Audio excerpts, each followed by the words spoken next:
Ladies and gentlemen, I would like to welcome everybody to this press conference after the meeting of President of the United States, Barack Obama, and Prime Minister of the Government of the Republic of Poland, Donald Tusk.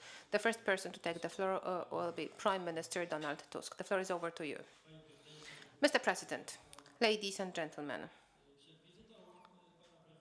before the visit of President Barack Obama, I learned that Ralph Waldo Emerson was your favorite American thinker. And certainly at the time you tried to search for some associations, some quotations, some connections. Out of all these ideas, the one that talks about enthusiasm, that nothing great was ever achieved without enthusiasm, it seems to be especially fit for our way of understanding the world. When I'm speaking about our understanding of the world, I'm thinking about both of us as people, but first of all about our nations and about our states. I want to tell you that Poland today is the place where we have lots of enthusiasm. We have gone through the previous years, difficult, critical years, also in the global dimension, with the faith in our own power, our strength, and this faith and the enthusiasm that allow us to overcome the difficulties is also the effect of our cooperation. You Americans have invested in Poland, but you have invested also in the whole region with lots of your enthusiasm, some money too, some other types of assistance, and it really works. Just as enthusiasm was needed to create a great solidarity movement in Poland, it was also needed when, except for enthusiasm and freedom, we had nothing else in 1989. But people with the enthusiasm and freedom are enough when you have friends. You have invested in the region, and it works.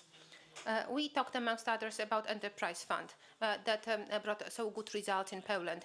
But that investment was actually the investment in freedom and relative prosperity for 100 million people. Because today we are speaking about Eastern Partnership, we are speaking about our cooperation that can help those nations and those people in the region that are waiting for their chance, their opportunity and their freedom. Mr. President, I want to say what we say in Poland quite often. It works. When friends are ready to help, when people have enthusiasm, when there is freedom, then it really works. And the fact that Poland today can speak with so much pride about ourselves on the eve of the presidency in the European Union, that we were also able to show to Europe how to manage, how to operate also under the conditions of the financial crisis, it was possible, amongst others, thanks to the fact that we together have invested in our future with so much of American and Polish enthusiasm. I want to tell you, and this is what we declared during our conversation, that our experience, this certainty that it worked, can be translated, and we can translate this, and we do this when we think about those nations whose leaders you met yesterday, but also those who are waiting for freedom and democracy for even longer. I'm speaking here about the region of North Africa and some of the countries of the Middle East. So I'm really very happy that together we were able to accept this ambitious project, so that the experience resulting from Enterprise Fund and other experiences Poles and Americans could implement together, give to those who are waiting for such assistance. I also would like to thank you very much for understanding and your kind approach to the idea of another stage of this cooperation, which is the Innovation Fund.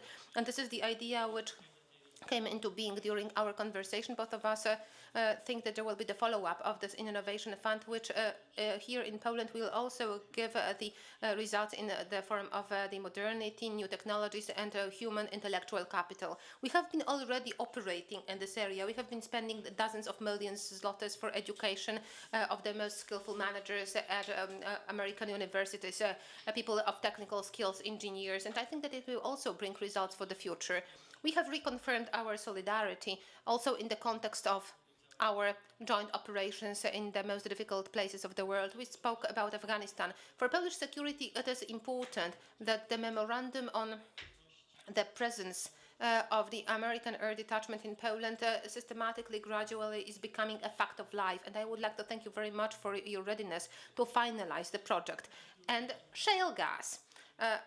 For obvious reason, it was a subject of important talks, and nuclear power We agreed with President Obama that these undertakings, it's really an excellent area for Polish-American cooperation, and I'm sure that it will bring good results to the Polish people, American people. It will be both joint business and joint common energy security, and it will also be of use to united Europe. This cooperation that will also give to Europe more stability in terms of energy. I would like to thank you once again, Mr. President, and well, your visit is another help, because your enthusiasm and your belief in the future is proverbial in the world, and we feel in Poland that you are one of us, thanks to the fact that we believe very strongly in our own strength and our future. Thank you. Thank you very much, Mr. Prime Minister.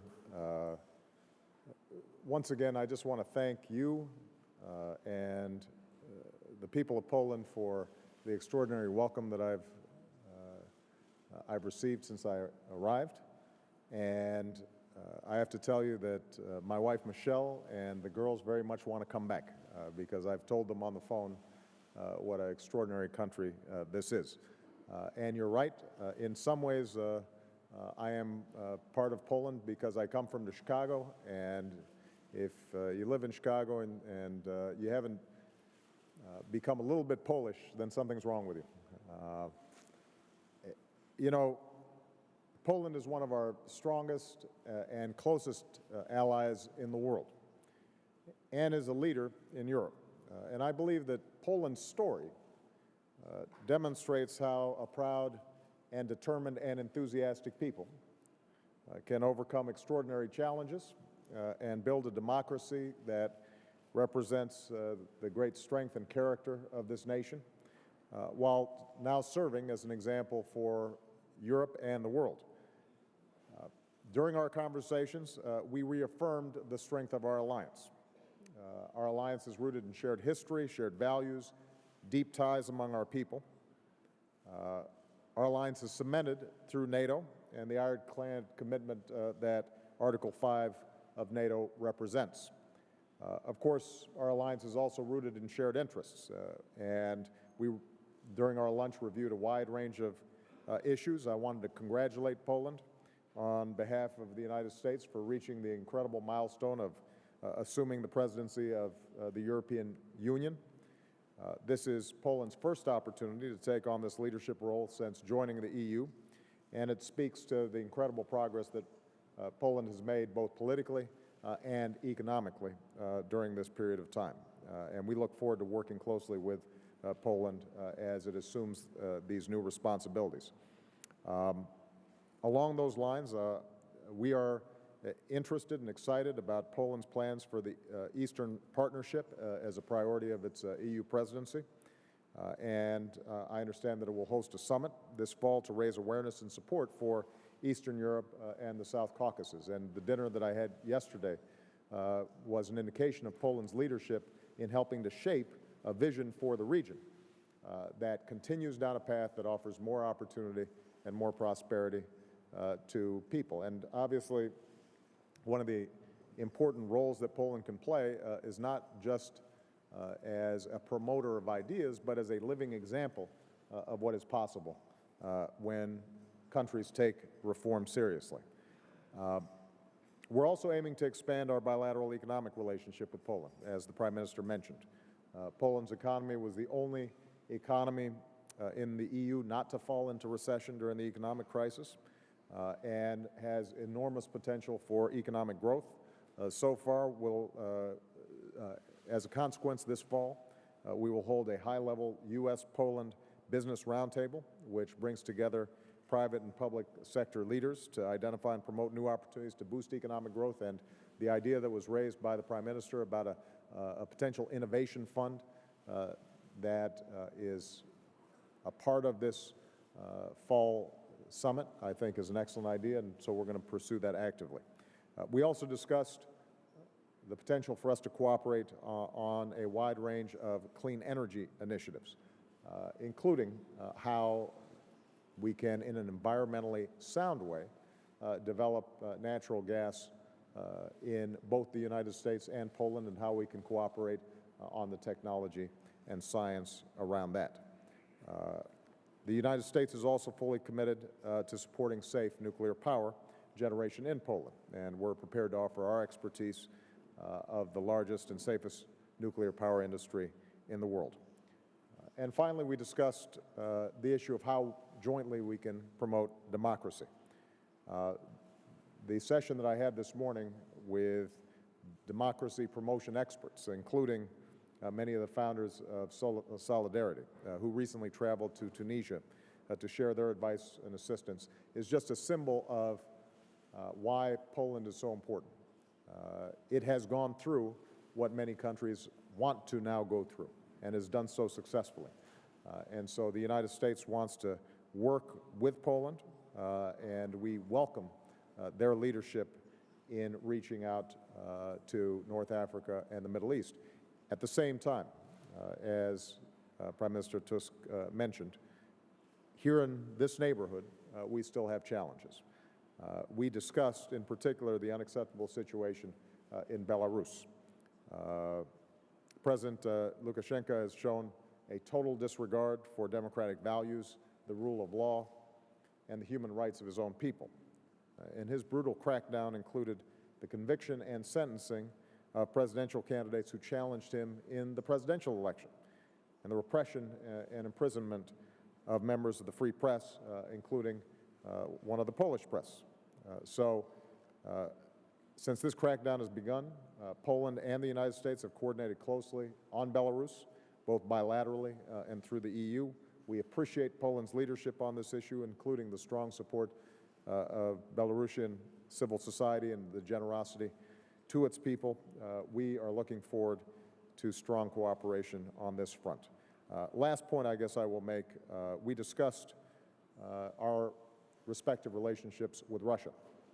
And I am a strong believer that the reset between the United States and Russia has benefited this region as well as the United States and Russia, because it's reduced tensions and has, I think, facilitated genuine dialogue about how each country can move forward. We very much appreciate Poland's pragmatic approach to their relationship with Russia. I applaud the Prime Minister for his determination to continue these efforts, even if it is not always the most politically popular thing to do. We both believe that we cannot compromise on our most cherished principles and ideals, but we should also seek to cooperate where we can. For example, in areas like counterterrorism, counter-narcotics, the spread of nuclear weapons and materials, and the support of our joint operations in Afghanistan. So this has been an excellent visit. It's fitting that I conclude my trip here in Poland. At each stop, I've affirmed the fact that America's transatlantic alliance is the cornerstone of our engagement in the world. It's indispensable to the peace and prosperity of the world. It helps to uphold the principles of rule of law and individual liberty around the world. And I think that Poland is a leader on all these issues. So congratulations, Mr. Prime Minister, for your outstanding leadership, and to the Polish people, thank you so much for your incredible hospitality. Thank you. Thank you so much. Dziękuję serdecznie i o Thank you very much. And now I would like to ask Gietka from the Polish Press Agency. Good afternoon. We know that the American administration plans to liberalize the visa system for the Polish people. What are the ideas? When can they come into force? In other words, when people of Poland will be able to do shopping at Fifth Avenue in London, in New York, certainly. And the second question is, how do you see the cooperation in the area of energy security between Poland and America, and between America and the European Union? And my third, last question is, did you talk about political repressions in Belarus? Amongst others, the arrest of a journalist of Gazeta Wyborcza, our daily, Andrzej Poczybut. Well, I'm going to try to remember all those questions. With respect to the visa issue, this is a topic that was brought up by your president when he visited the White House, and I promised at that time that we would begin to try to find a solution. The problem has to do with the existing law that had a very specific criteria for who gets the waiver visa system. And that criteria was based on the rejection rate of visas. Poland didn't qualify under that law. And I could not simply waive the law. But what I've now done is put my support behind legislation in Congress that would change the criteria so that we're looking at the overstay rate of visas. And our expectation is that by this change in the law, we can be in a position to resolve this issue in a way that is satisfactory to Poland, but also meets the security concerns of the United States. We very much want you to shop on Fifth Avenue and anywhere else in the United States. With respect to, see, I've already forgotten the other questions.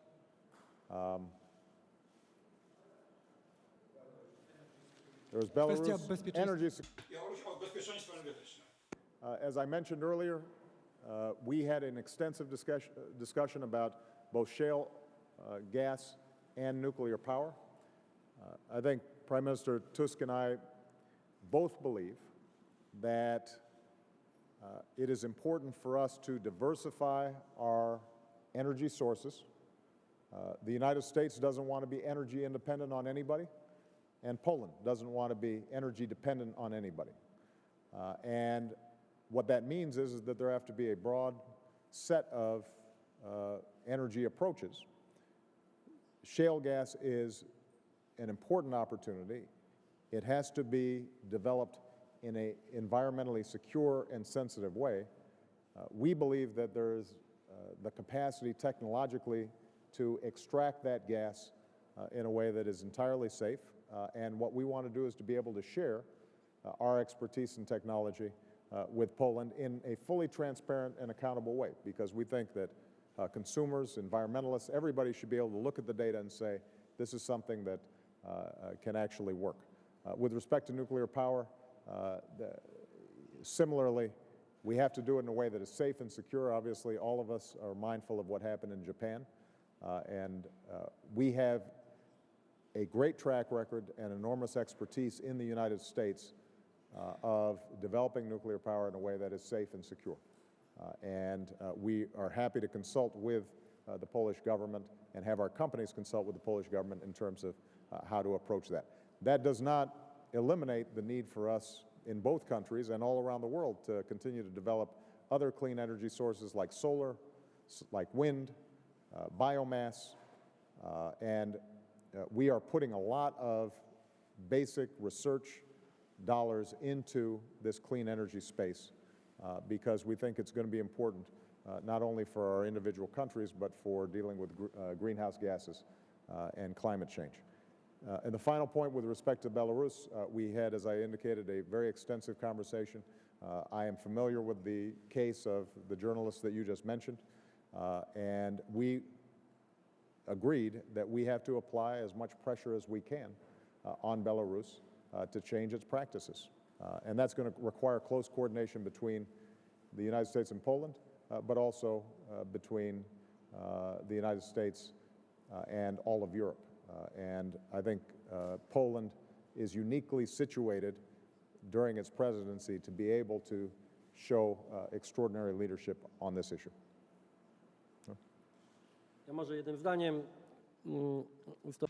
One sentence only for me to refer to the three issues raised by you. As far as Belarus is concerned, I stated with satisfaction that our views are in 100% aligned. There is no future for such dictatorships as the one which is represented today by Lukashenko in Belarus.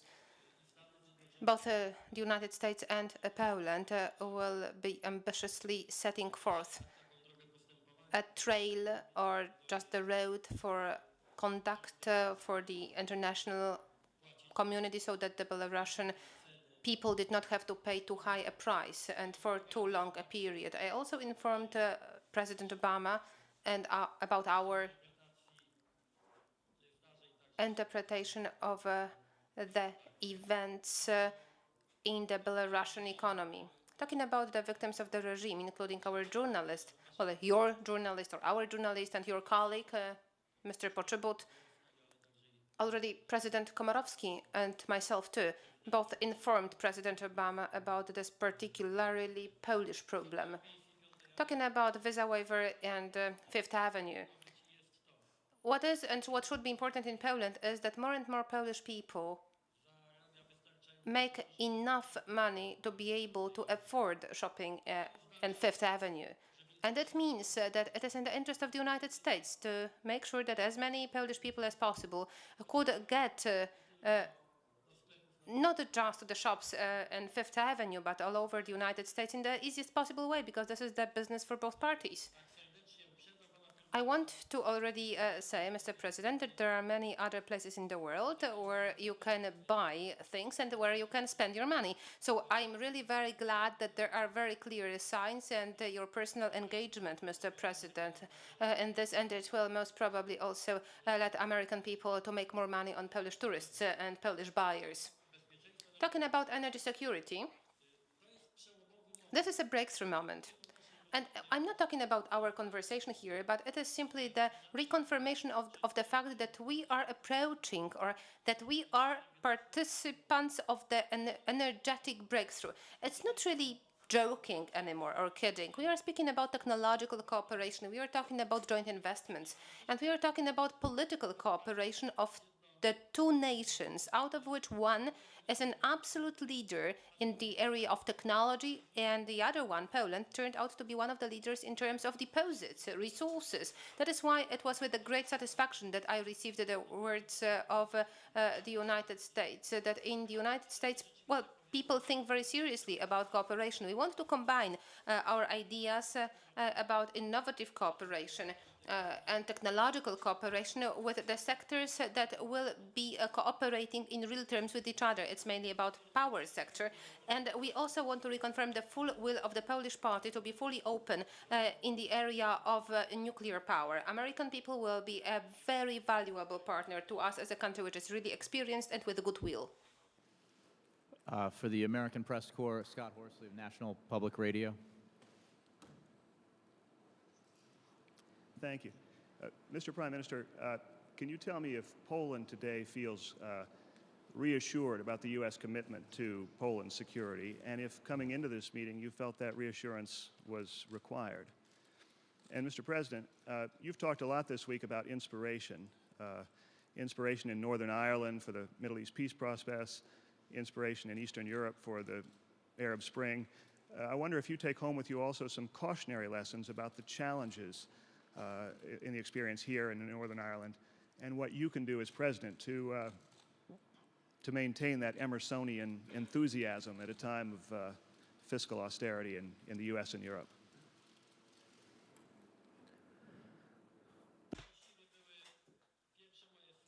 Well, these were my first words during the meeting with President Obama. I spoke about the security of Poland. The security of Poland has different dimensions. People every day feel safer and more secure if they do not have to pay too high prices. This dimension of security will be achieved by us when we have energy independence and when both of us act effectively for stability and peace in different regions of the world. Risk, danger, high living cost. They are born where conflicts are born. Well, the speculation feeds on unrest and war. And that's why this dimension of security of both Poland and the United States requires our cooperation so that we could stabilize the situation in the world, especially in the regions which are really very much suffering from the conflict. Talking about the direct security of Poland, I have to tell you that it is a very important sign for us to reach an agreement which will be finalized by the signing of the Memorandum of Understanding. The memorandum that in the future will mean the presence of American troops on the Polish soil. Well, the order of magnitude is not really large, but the gesture is very significant. Secondly, we spoke about the future of the installation the so-called missile defense.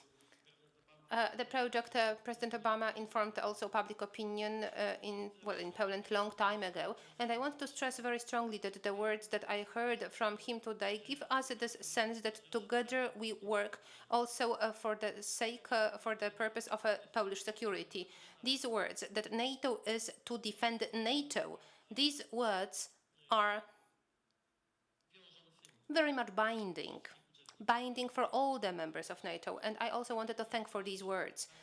Definitely after this meeting with absolutely pure conscience, I can tell you that our cooperation with the United States, both bilaterally and within NATO, leads to the fact that every year Poland becomes a country which is more and more secure, and our political cooperation, as was mentioned by President Obama, leads to the point when perhaps never in the future we will have to use arms in this part of Europe.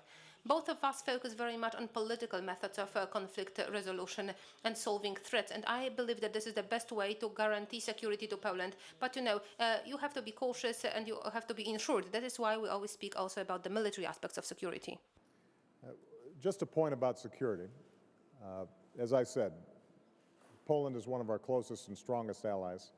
That's been demonstrated time and again. Really what we did here today was simply to reconfirm what Prime Minister Tusk and I have discussed before, which is the NATO is the strongest alliance in history, primarily because it has a very simple principle, and that is we defend each other. That's what Article 5 is all about. And when I came into office, I indicated to all the NATO members that there's no such thing as a new NATO member or an old NATO member. They're just NATO members.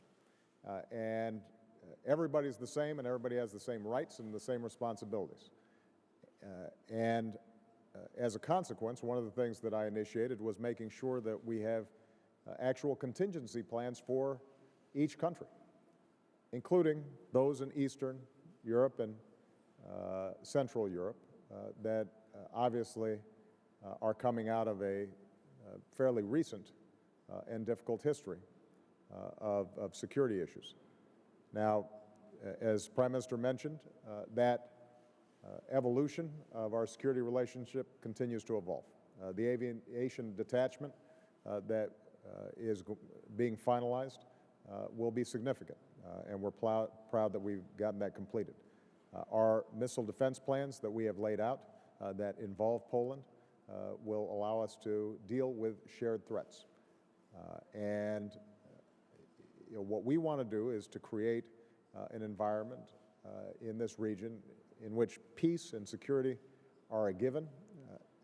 That's not just good for this region, it is good for the United States of America. We will always be there for Poland. Now, I wasn't sure, because it was such a clever question, what exactly cautionary notes you wanted me to address. Were you referring to cautionary notes about what's happening around the world? Were you talking about cautionary notes and any reflections I have about what's taking place back home? So I want to make sure I answer your question. Northern Ireland, and I say the end point in Northern Ireland and Eastern Europe is a happy end point, but in terms of the process, the length of time, the obstacles, the challenges, the patience that was required, if there's something you learned on this trip that you take home that maybe gives you some thoughts about how you will approach that as president and maintain the interest in a country where our attention spans are short and our resources are limited. I think it's an excellent question, and this has been something that I've been reflecting on throughout this trip. Keep in mind what the purpose of this trip was, from my perspective. In addition to reestablishing a wonderful conversation with strong friends and allies, I wanted to make sure that everybody in our country, but everybody around the world, understands that the transatlantic alliance remains a cornerstone, a foundation stone for American security. We share ideals, we share values, and we have taken on consistently leadership on some of the toughest challenges that face the world. And part of that leadership has always been the promotion of freedom and democracy in different regions. I was struck by something that the President of the Senate, or the head of the Senate here in Poland, mentioned during our democracy forum, that he had lived through 3 waves of revolutionary transformation in his lifetime. He saw the shift from military rule to democracy in Latin America. He saw those changes then take place with incredible speed when the Berlin Wall came down and the Iron Curtain was pulled asunder. And now he's seeing what's happening in North Africa and the Middle East.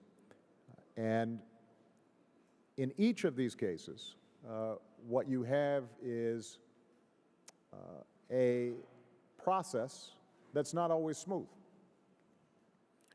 There are going to be twists and turns. There are going to be occasions where you take 1 step forward and 2 steps back. Sometimes you take 2 steps forward and 1 step back. What's required, I think, is, number one, understanding that you have to institutionalize this transformation. It's not enough just to have the energy, the initial thrust of those young people in Tahrir Square, or the initial enthusiasm of the Solidarity movement. That then has to be institutionalized, and the habits of countries have to change. It's not sufficient just to have elections. You then also have to have a process to establish rule of law and the respect of the rights of minorities, and a constant vigilance when it comes to do with freedom of the press and freedom of speech and freedom of religion. And you have to then broker a whole set of potential ethnic conflicts that may arise. And sometimes those may flare into violence. So part of the lesson is that you have to institutionalize change, and that is a hard process, and it's a long process.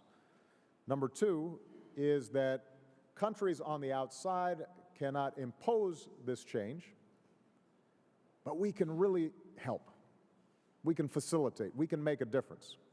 And the testimony of, I think, the people that I've spoken to here in Poland, as is true when I had conversations about the resolution of the Northern Ireland conflict, was that American participation, American facilitation of dialogue, our investment in civil society, our willingness to do business, our openness to ultimate membership in international institutions like NATO, all those things made a difference.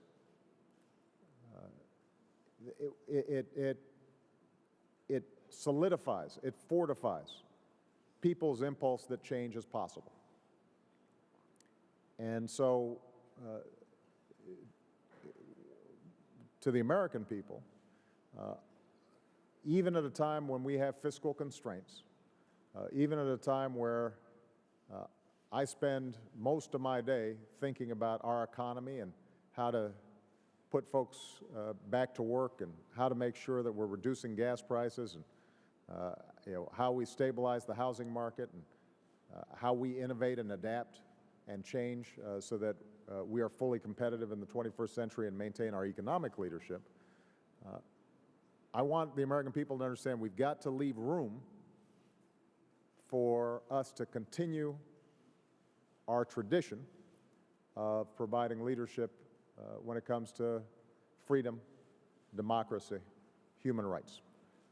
And in the dinner last night, I thought something very interesting was said.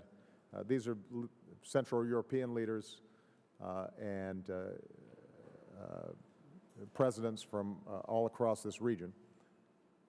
One of them said, there were those who said we could not handle democracy, that our cultures were too different. but America had faith in us. And so now we want to join with America and have faith in those in the Middle East and in North Africa, even if some don't think that they can handle democracy or that their cultures are too different. Our experience tells us something different. And I think that's a good lesson for all of us to remember. And I think that Poland can play an extraordinary role precisely because they have traveled so far, so rapidly over the last 25 years. We're looking forward to being a strong partner with them because when we work together, that's a force multiplier. The more we have strong leaders like Poland working alongside us, the more successful we can be in dealing with North Africa and Middle East and encouraging the best impulses in that region. And that's going to be good for all of our security. Thank you very much. Dziękuję serdecznie za uwagę. Dziękuję bardzo.